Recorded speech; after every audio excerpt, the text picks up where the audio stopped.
Hello students, this is the fifth video of the chapter problem of deficient demand. तो deficient demand की problem को हम इस figure के थ्रू समझ लेते हैं। ठीक है, तो यहाँ पर वाई एक्सिस पर दिख रहा है आपको aggregate demand and x axis पर देखिए अर्निंग इनकम ऑब्लिक जीडीपी।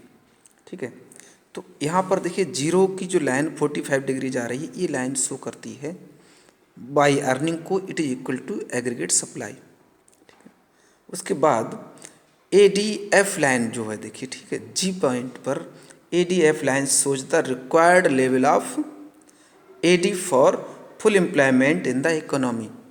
तो किसी भी इकोनॉमी में फुल एम्प्लॉयमेंट के लिए रिक्वायर्ड लेवल ऑफ AD को शो कर रही है ये, यानी इतनी हमारी एग्रीगेट डिमांड फुल एम्प्लॉयमेंट की होनी चाहिए। ठीक है, लाइन एग्रीगेट डिमांड P जो लाइन देखिए ADP लाइन यहाँ पर है, ये बी वाली लाइन से शुरू होकर के इस क्या शो करती है प्लानेड AD which is lower than the full employment AD। ये प्लानेड AD को शो करती है जो फुल एम्प्लॉयमेंट AD से लोअर है।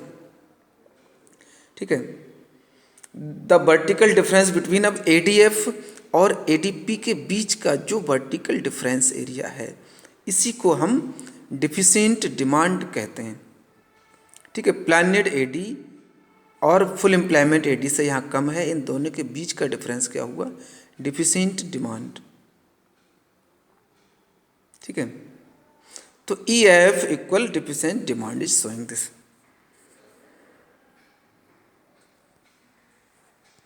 आगे बढ़ते हैं student, causes of deficient demand. Deficient demand के कॉजेज क्या हो सकते हैं, किस वजह से डिमांड कम होती है।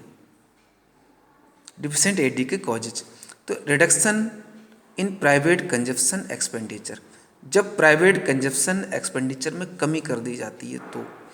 सेकंड पॉइंट है reduction in private investment expenditure, तो प्राइवेट इन्वेस्टमेंट एक्सपेंडिचर में रिडक्शन हो जाता है।